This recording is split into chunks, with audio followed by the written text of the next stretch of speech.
তাহলে এত কষ্ট দাও আমাকে কিসের জন্য? সরি, আর এমন হবে না। আমার পাগলিটা।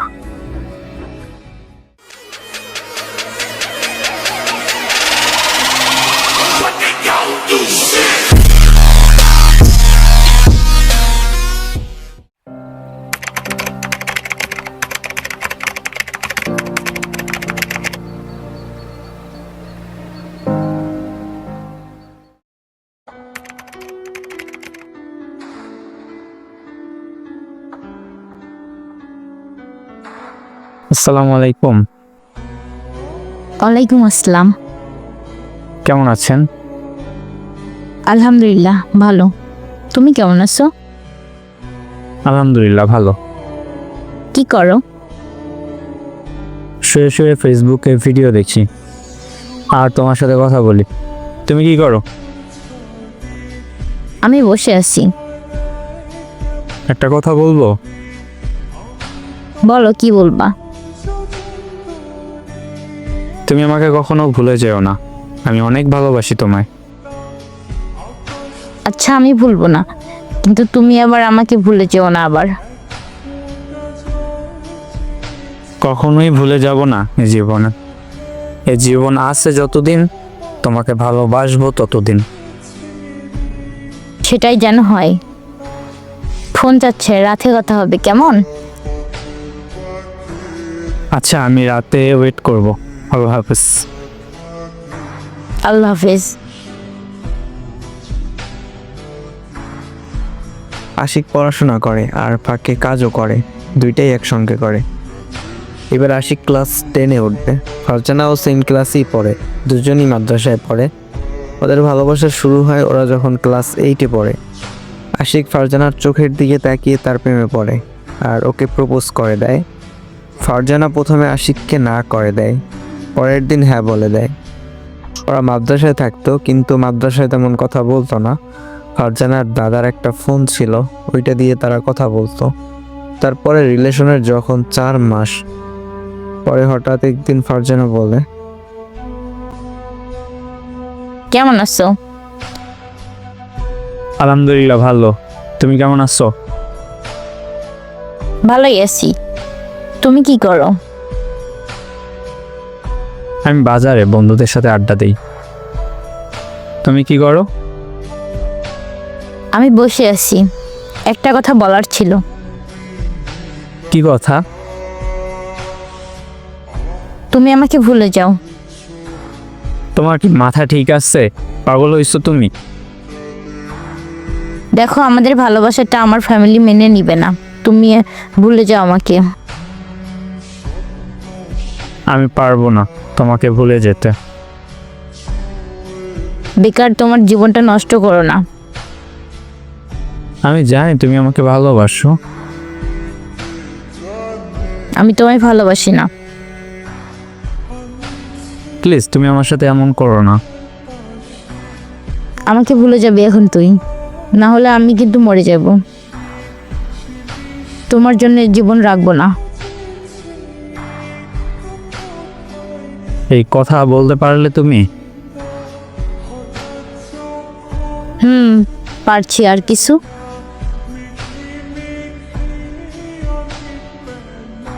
আচ্ছা, তুমি ভালো থাকো, আমি তোমাকে আর বিরক্ত করব না।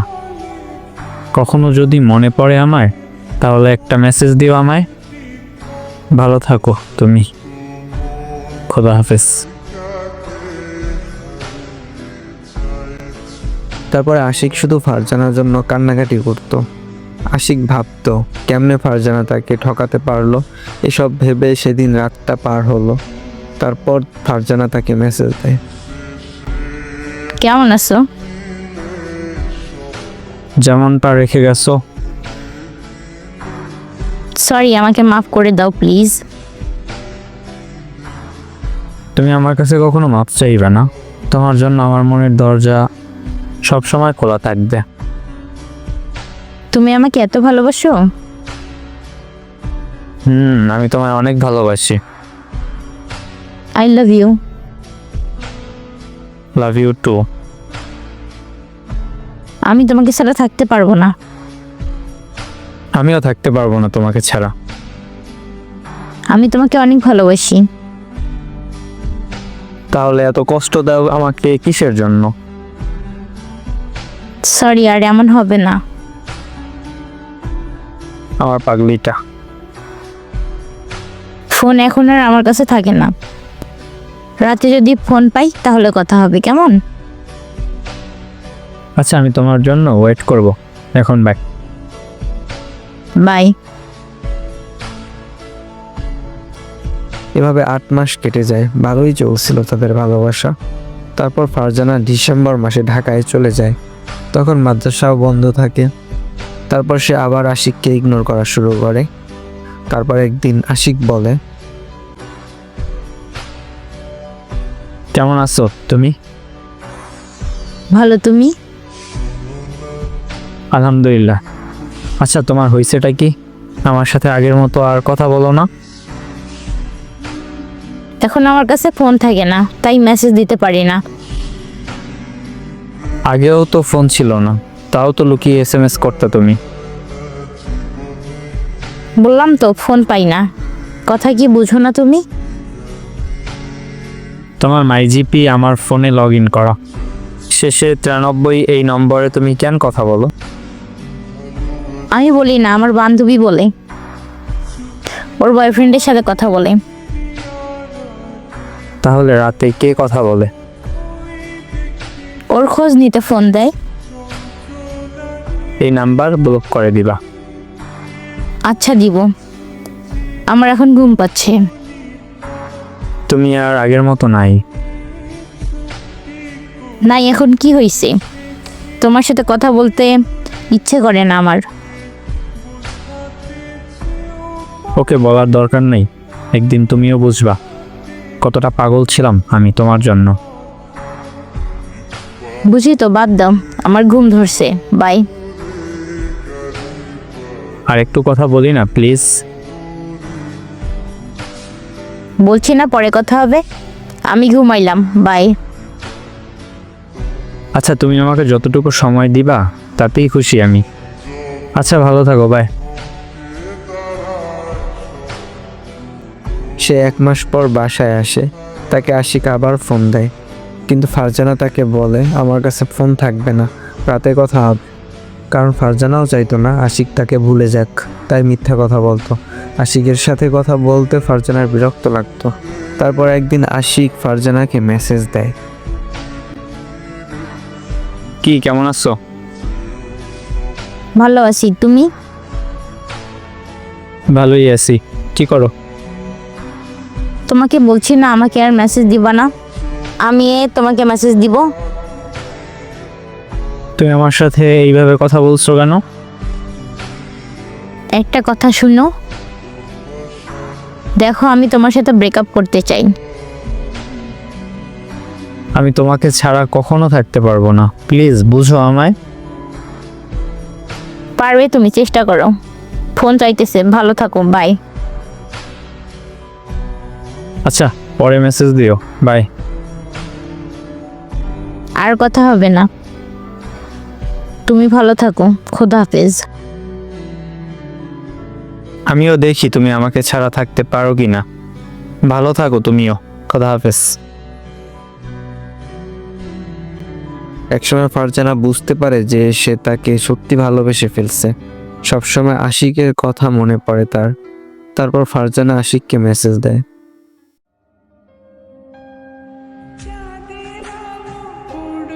কেমন আছো তুমি?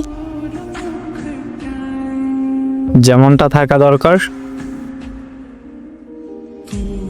দেখো আমি তোমাকে বুঝি, সত্যি সত্যি ভালোবেসে ফেলেছি। তোমাকে ছাড়া আমি থাকতে পারবো না। আমি জানি তুমি আমাকে ছাড়া থাকতে পারবে না।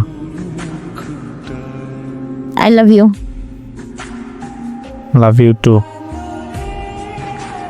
এখন কি করো তুমি? বাসায় শুয়ে আছি, তুমি কি করো? টিভি দেখি আর তোমার সাথে কথা বলছি। চলো আমরা পালিয়ে যাই একদিন। এখন না, আরো 1 বছর পর। তখন যদি তোমার কারোর সাথে বিয়ে ঠিক হয়ে যায়, তখন আমার কি হবে? এখন আমাকে বিয়ে দিবে না। না দিলেই ভালো। আমি তোমাকে কখনোই হারাতে চাই না। আমি তোমার সাথে আজীবন থাকতে চাই। আমিও থাকতে চাই।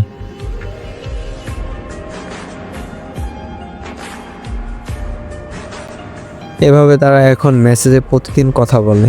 এখন আগের থেকে তাদের ভালোবাসা আরও সুন্দর হয়েছে। কেউ কাউকে ছাড়া থাকতে পারে না, তবে তারা এখন দুইজন ভালো আছে। এটাই ফারজানা আর আশিকের ভালোবাসার গল্প। তাদের জন্য সবাই দোয়া করবেন, ভালোবাসাটা যেন পূর্ণতা পায়।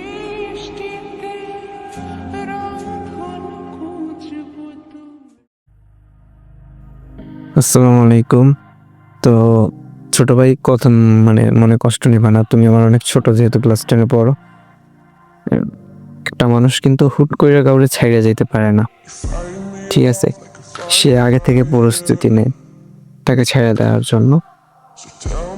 তারপর যখন তোমার নৌকায় সে এখন আছে, যখন আর একটা নৌকায় সে পরিপূর্ণভাবে ঠিকভাবে যাইতে পারবে, সেই নৌকায় তাকে আশ্রয় দেওয়া হবে ভালো করে, তখন সে কিন্তু ওই নৌকাটায় যাইবে। তো কথা হয়েছে গিয়ে, তোমার সে দুইবার অলরেডি ছাইড়া চলে গেছে। দুইবারই তো, গল্পে দুইবার। হ্যাঁ, যে একবার যাইতে পারে সে কিন্তু 100 বার পারে। একটা মানুষ সে দ্বিতীয়বার সুযোগ দেওয়া মানে জীবনটাকে আর একবার নষ্ট করতে আর একজনের হাতে তুলে দেওয়া। এটা আমার নিজের ব্যক্তিগত একটা পরামর্শ বা ব্যক্তিগত একটা মন্তব্য। আমার মন্তব্য যে সবসময় সঠিক বা ঠিক মানতে হবে এমনটা না, বাট আমার যা মনে হইলো আমি সেটাই বলতেছি। ভালো লাগলে মানবা, না ভালো লাগলে মানবা না, সেটা সম্পূর্ণ যারা ভিডিও দেখে বা তোমার উপর, ঠিক আছে? এইখানে তোমারে ছাইড়ে গেছে, আবার ব্যাক করছে। তুমি যে এইটা বলছো না যে তোমার জন্য আমার মনের দরজা আজীবন খোলা, এইটা হচ্ছে তোমার সবচেয়ে বড় ভুল। মেয়েদেরকে এইরকমভাবে রাখতে হবে। যদি ভালোবাসা দেবা, ভালোবাসার জন্য নিজের জীবনটা দিয়ে দিন। বেইমানি করবা, পাছার উপর লাথি মেরে পাঠাই দিন। ব্যাপারটা সিম্পল। ওরা তোমার ঠকাইবে, তোমার সাথে করবে, বেইমানি করবে, তোমার ছাইড়া দেবে, আবার ধরবে। ভাই, এইরকম চান্স দিও না, এরা কখনো তোমার জীবনে থাকবে না।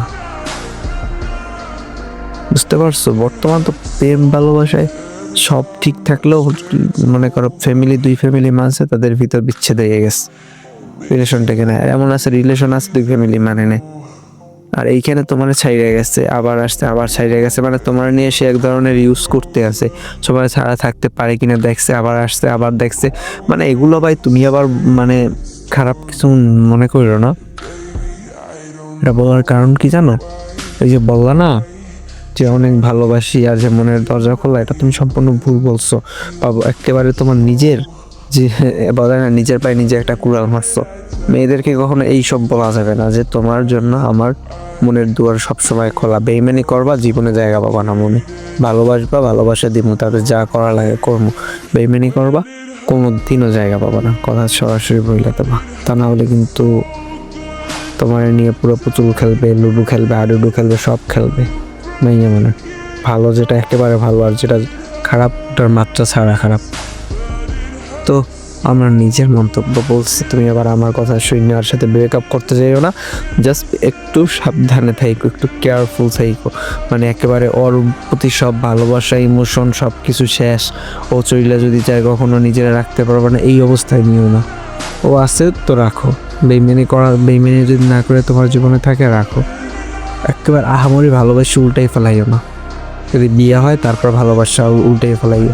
আপাতত মোটামুটি একটা মানুষ থাকলে যেরকম নর্মালভাবে থাকে ওই রকমভাবেই রাখো, তা নাহলে পরবর্তীতে কষ্ট পাইতে হবে। আল্লাহ হাফেজ। গল্পটা কেমন লাগছে আর আমার কথা কি ভুল নাকি সঠিক বললো, ঠিক আছে?